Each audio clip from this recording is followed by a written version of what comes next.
If you're watching this, it's either because you are an innocent victim who has stumbled upon this YouTube channel through no fault of your own, or you are a glutton for punishment and have come back for the next episode of Page Bait. That's right, this is the show where I read and react to the most popular books that I know nothing about. Now, before we dive into today's book, some of you have asked me, Katie, do you ever go back and actually finish reading the books that you sample in this show? And the answer is yes. I just finished Tress of the Emerald Sea, and that was fan-freaking-tastic. And I am currently reading Burn for Me by Ilona Andrews. So, yes, I do go back and reread sometime. In fact, once I have read some more of them, I would love to do a, sort of recap of everything I have sampled, and then what I have actually gone back and finished reading, give you the full reviews on those, maybe, in the coming weeks. We shall see. But today, we are changing pace just a little bit, because guess what? I am going to switch to some romance. A romance that was very popular when I was a teenager. That's right, The Notebook by Nicholas Sparks. Now, I have read one other Nicholas Spark books, and it actually happily surprised me by being not just a romance, but also a thriller, and I quite enjoyed it. So I don't know anything about the Notebook except that there's a kiss in the rain scene at the end of the movie, which may be in the book too. I don't even know. But I am going to read the first 3 pages today and make judgments on the book based on that. Here we go.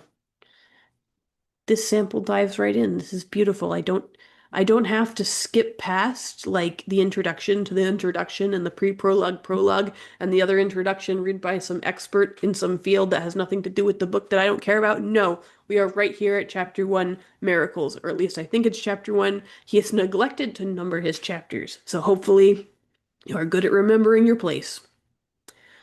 Who am I? My name is Ned. I do not like my little bed.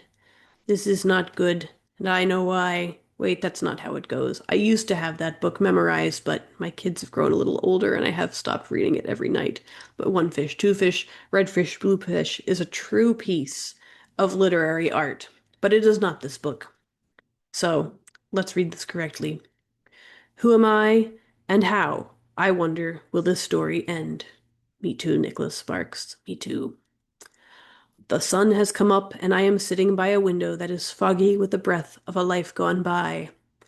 I am a sight this morning, 2 shirts, heavy pants, a scarf wrapped twice around my neck, and tucked into a thick sweater knitted by my daughter 30 birthdays ago. The thermostat in my room is set as high as it will go, and a smaller space heater sits directly behind me. It clicks and groans and spews hot air like a fairy tale dragon, and still my body shivers with a cold that will never go away, a cold that has been 80 years in the making. So this is going to be like Titanic. We're going to open up on one of the people in the romance already being old. See, this is the problem with reading a first person book without reading the description first, is because you don't know who if the person is a man or a woman that's talking, but I guess we'll find out. 80 years. I think sometimes, and despite my own acceptance of my age, it still amazes me that I haven't been warm since George Bush was president. I wonder if this is how it is for everyone my age. My life, it isn't easy to explain. It's okay, man. You got a whole book. We got a whole book to work through it. It has not been the rip-roaring spectacular I fancied it would be, but neither have I burrowed around with the gophers. I suppose it has most resembled a blue-chip stock, fairly stable, more ups than downs, and gradually trending upward over time. A good buy, a lucky buy, and I've learned that not everyone can say this about his life. But do not be misled. I am nothing special. Of this I am sure. I am a common man with common thoughts, and I have led a common life. If that's true, then what is this book about, man? There is no monument dedicated to me, and my name will soon be forgotten. But I've loved another with all my heart and soul. Here we go. Here we go.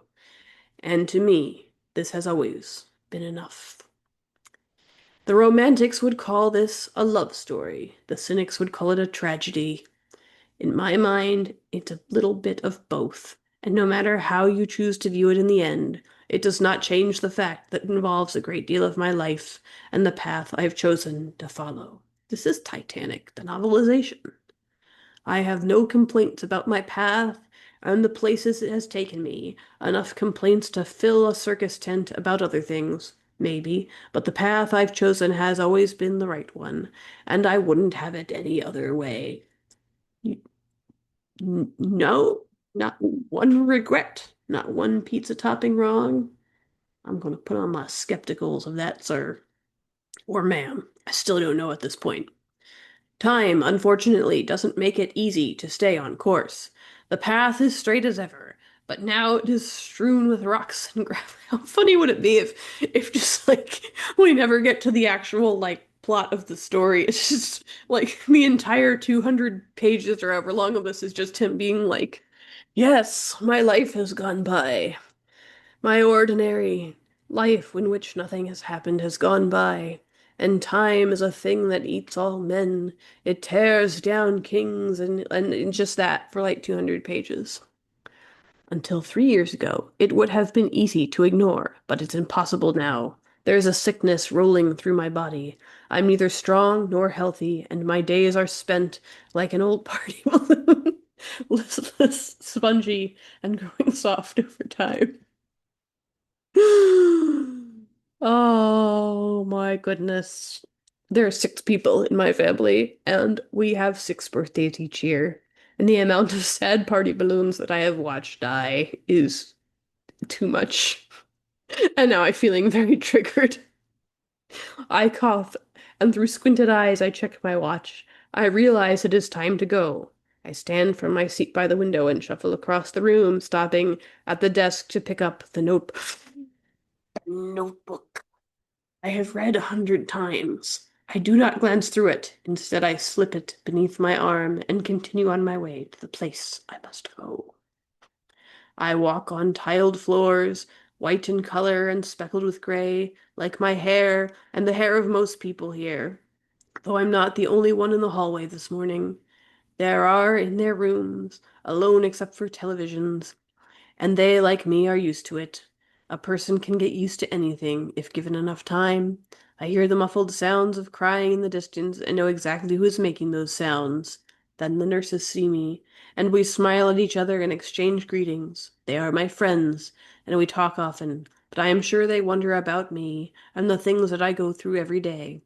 I listen as they begin to whisper among themselves as I pass. There he goes again, I hear. I hope it turns out well, but they say nothing directly to me about it. I'm sure they think it would hurt me to talk about it so early in the morning, and knowing myself as I do, I think they're probably right. A minute later, I reach the room. The door has been propped open for me. It usually is. There are two others in the room, and they too smile at me as I enter. Good morning, they say, with cheery voices, and I take a moment to ask about the kids and the schools and the upcoming vacations. We talk about the crying for a minute or two. They do not seem to notice. They have become numb to it, but then again, so have I. So sad. Afterward, I sit in the chair that has come to be shaped like me. They are finishing up now. Her clothes are on, but she is still crying. It will become quieter after they leave, I know. The excitement of the morning always upsets her, and today is no exception. Finally, the shade is open and the nurses walk out. Both of them touch me and smile as they walk by. I wonder what this means. I sit for just a second and stare at her, but she doesn't return the book.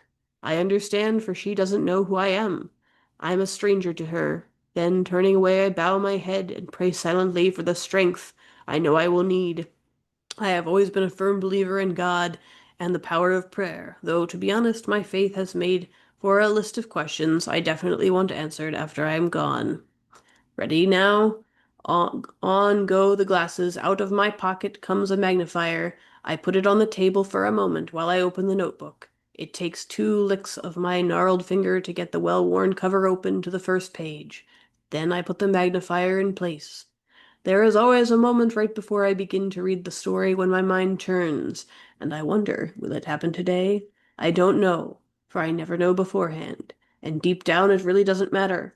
It's the possibility that keeps me going, not the guarantee, a sort of wager on my part. And though you may call me a dreamer or a fool or any other thing, I believe that anything is possible. I realize the odds and the science are against me, but science is not the total answer. This I know, this I have learned in my lifetime, and that leaves me with the belief that miracles, no matter how inexplicable or unbelievable, are real and can occur without regard for the natural order of things. So once again, just as I do every day, I begin to read the notebook aloud, so that she can hear it, in hope that the miracle that has come to dominate my life will once again prevail. And maybe, just maybe, it will. Okay, that's one of those ones that could go either way for me. I cannot make a judgment on this.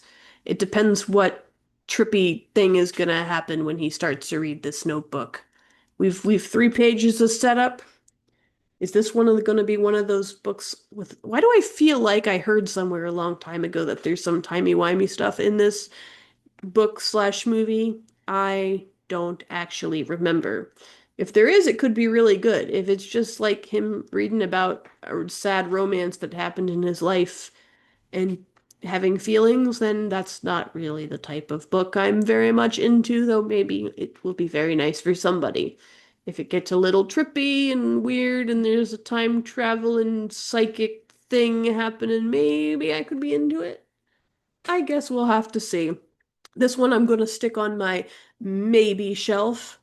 When I do these readings, I'm like, some of them I'm read the first 3 pages and I'm like, oh, yep, definitely that one I'm going to keep reading. I'm going to come back to. Then there are some where I'm like, nope, that is not my thing. That is somebody else's thing. I will not be back to that. And then there's the maybe shelf where I just need more information. Maybe I should go back and actually read the description before committing to it.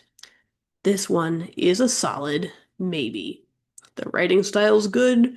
It kind of piqued my interest. It just depends on what kind of book it decides to end up being, whether or not I'll be into it. So, there you go. Anyway, if you found anything in this review even remotely helpful, well, I am shocked. And to thank me, you can go ahead and like and subscribe to somebody else's channel because this one sucks. Any case, if you think of any books that you would like me to read the first 3 pages of, that you will think I will have a strong reaction to, be it positive or negative or neutral, please go ahead and leave a comment and let me know what you would like me to leave. And until next time, happy reading.